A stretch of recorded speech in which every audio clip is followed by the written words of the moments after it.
Kami natin to, discounted to eh. Hindi pa nga kundi siya estudyante, PWD, senior, ayan, yung mga discounted natin. Bigay lang ng bigay, pero alam ko na sa amin ang kaltas niyan. Walang problema. Kaltas lang pala eh. Sanay tayo dyan. Gusto mo, kaldag pa eh. Kaya walang trabaho, pakaltas ka na lang. Kaltas o sisante? Kaltas. Ang problema dyan, senior student, PWD yan. Natin ang discount.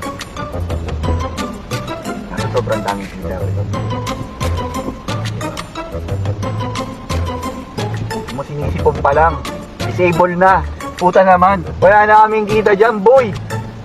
Nag-o-overthink ka pa lang, depressed ka na. Aray ko! Sakit mo sa ulo. Sinisipon pa lang eh. Inuubo pa lang. Nakalagay PWD na. Discount!